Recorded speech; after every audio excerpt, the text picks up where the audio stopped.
Riot is working on another MMO. See, I told you we would be back talking about Riot's MMO. Well, if there is something Riot is known for, it is finding ways of getting money and then burning that money in an attempt to evolve gaming. They do make a lot of money. The thing that you can always count on for Riot, free to play and banging skins. Very expensive skins too. Oh my god, when freaking, what was it, Valorant first came out, and those skins compared to other skins in other games like gun skins and whatnot, all the bundles and the knives and stuff, dude, it's like so freaking expensive. $500 Ori skin. You know, I don't even know what that one looks like. I haven't been on League in a while. The last thing that I heard my friends paid for that was a lot of money, probably the little chibis in TFT, where you like open up eggs and then you can get like the normal version, but you can also get the super rare version, which is like an upgraded version, and they'd spend $300 to I think like $500 on getting those. Arguably the first to break the video game movie curse with Arcane, they pushed the FPS genre onto a whole new level of fandom with Valorant, which finally forced Valve to do something, and lately they are trying to do something in the fighting game genre with simpler controls. Wait, is that out? Their little fighting game? Arcane was ballin' though, can't lie. Yeah, Arcane is really good. While most of their competition is scaring the casual player base away with complex combos. So one could argue, at least Riot is not afraid of taking risks and bringing in results after milking their whales. And right now, one of the most hyped games that should theoretically come out of these investments is the Runeterra MMO. A project that's been worked on for a very long time now and which went through a lot of changes. At least, that's what was teased on Twitter. And the good news is that as far as we know, the MMO is still alive. There are rioters still holding their positions working on the MMO. So what's the whole thing then? Because you guys have been telling me that they're scrapping the whole project and starting over. I personally haven't seen anything like that, but I kind of live under a rock, so it's not even close to completion. Yeah, I mean, if Riot MMO comes out, I think it's gonna be around like 2030 or something. Ashes of Creation, right? That's 2027.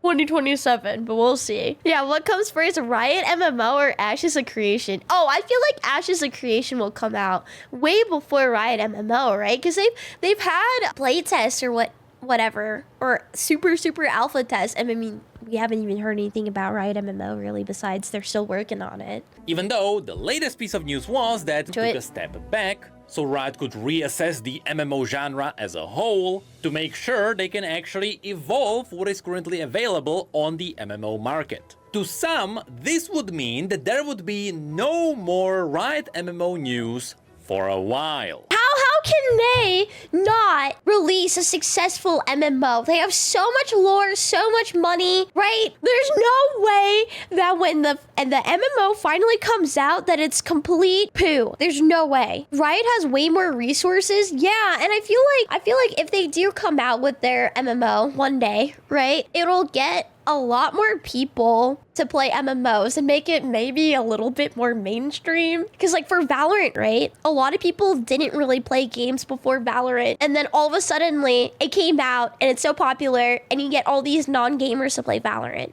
At least, that is if the definition of MMOs didn't evolve. And if Riot weren't a freak that is not afraid of prototyping an endless sea of games. That's right, even though Riot already has a good arsenal of games under their belt. As they confirmed during the time all the layoffs happened, they are still working on more games in the background, some of which are even single-player games. One such game that seemed to always go towards the single-player what is that?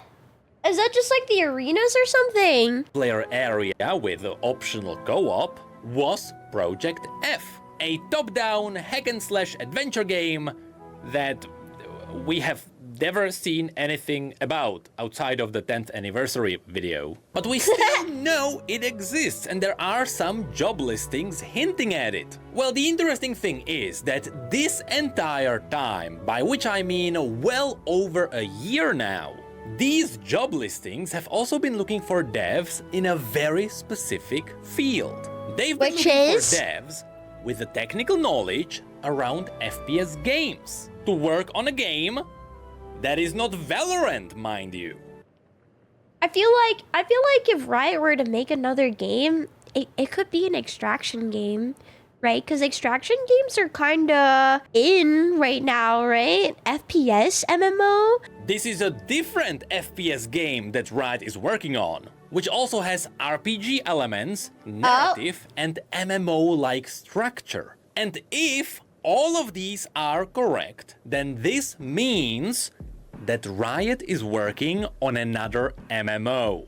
And if you think about it, it is actually genius. Now first, let's dive into how we got to this conclusion. It all actually started a year ago. Back then, there was a job listing on Riot's official website, and there they were looking for game designer on progression and meta systems for unpublished R&D product. The catch is, originally, in this listing, instead of R&D, they called this game Project T. This is important because, as we know, I'm trying to think, what other, like, FPS, quote-unquote, MMOs are there?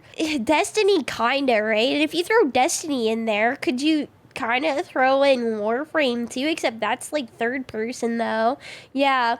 And if you throw Warframe in there, then you're also going to throw in the First Descendant, right? Yeah, Warframe is third person, yeah. All of Riot's games have their project name. And Project T is an entirely new name, meaning it should be different from the Riot MMO we knew until now. Which, by the way, now we are gonna call it the Runeterra MMO, just to distinguish these. And later, when Riot realized this oopsie, they went back, they removed the mention of Project T, which pretty much confirmed, yep, they are working on a new game. But what they were asking for is also interesting. First, we got a bunch of confirmations that this was indeed a live service game. They are asking for long-term meta progressions, as well as progressions across multiple seasons, but also currencies and deeper economy, which would hint more towards an MMO setting.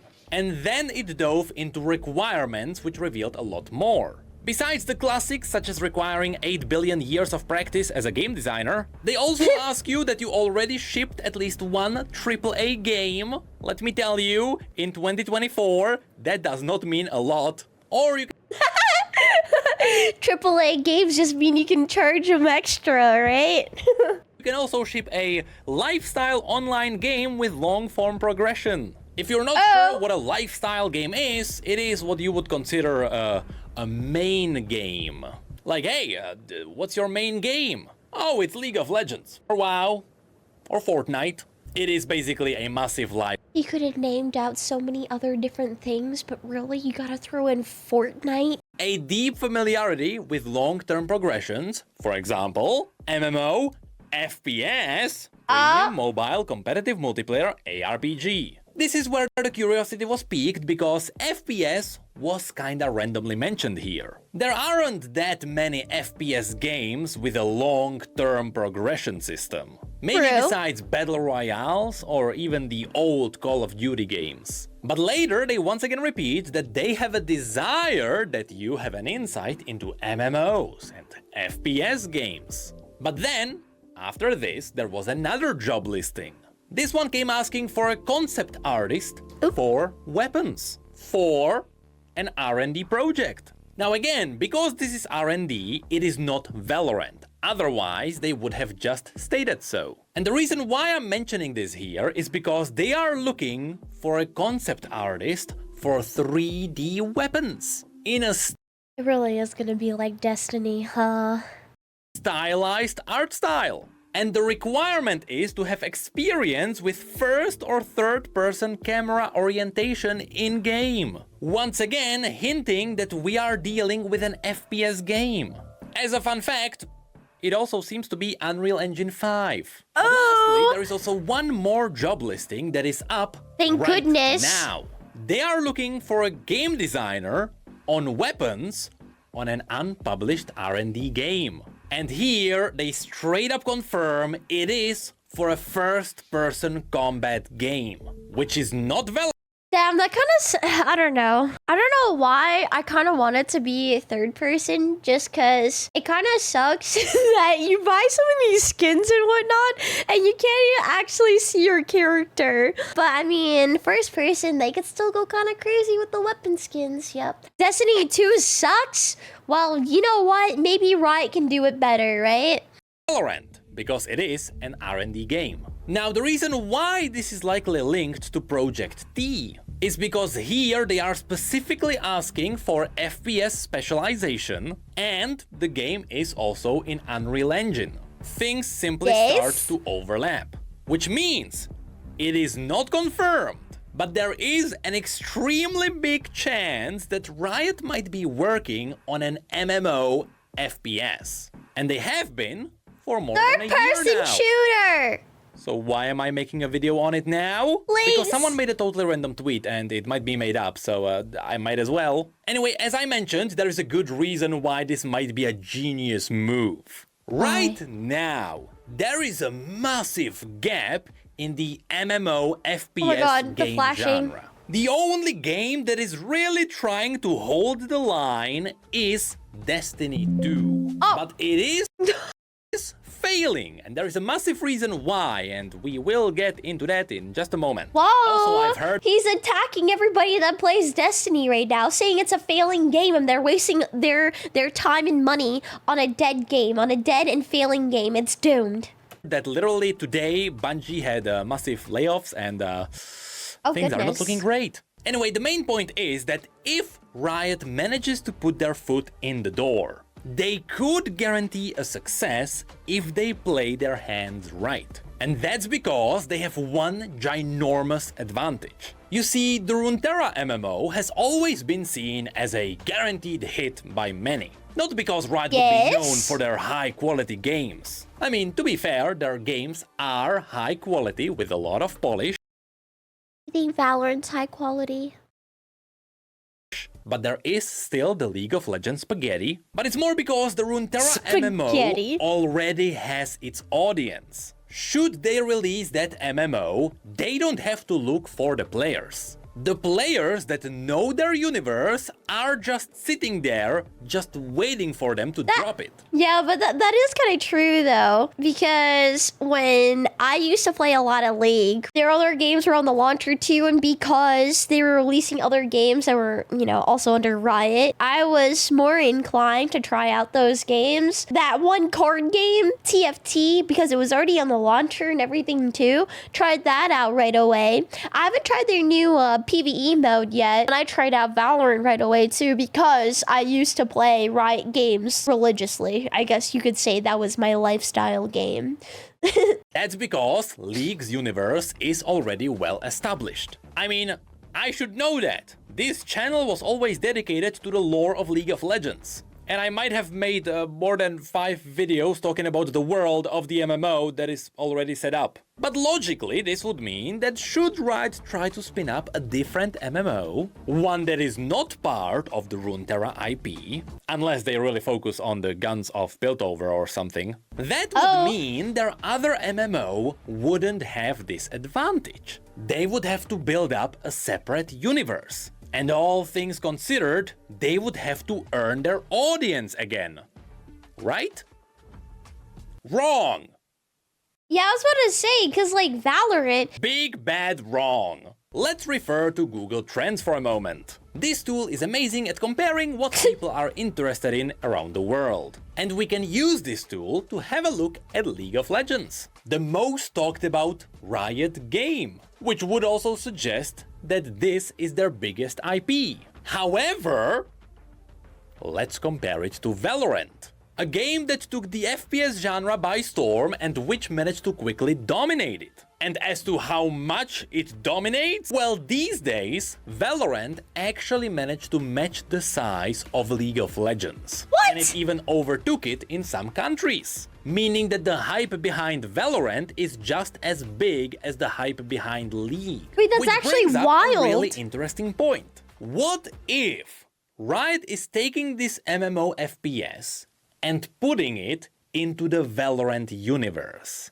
Shouldn't that have just as a massive result as the Runeterra MMO? Yeah, Valorant is huge. I didn't realize that their player base was basically matching leagues. Oh, well, yes, it should, under one condition. The condition that A, the audience is already familiar with the setting, which it is because Valorant is one of the top played games in the world right now, and B, the universe is already set up. Which, let me tell you, oh boy, is it set up. It is to such a degree, I can actually make a video on the classes of this MMO right now. Yes, Ooh. we can make a full circle out of this if you want. I mean, yeah, they already have. They could kind of do like a Trinity system, but not really. You know, like Trinity-esque, right, with different roles and whatnot. Because I think in Destiny, don't they have different characters as well with different abilities, right? And are there characters that are more supporty versus DPS or more like utility based? We have all the massive lore around Radianite and how it gave people superpowers and empowered their tech. And you know what that smells to me? That smells like a really cool setup for possible classes. Destiny only has 3 main classes. Oh, there we go. The Hunter, which is your classic sharpshooter. The Warlock, which is using spells. And the Titan, which is your classic Juggernaut. Oh In yeah, I Valorant, played you have Warlock. the more tech-oriented characters. Characters who got their superpowers from the apocalyptic events. Or even a playable machine. They even Dude, when KO first came out, that's when people started doing the whole like blade thing with him, his recon blade, and making him twerk.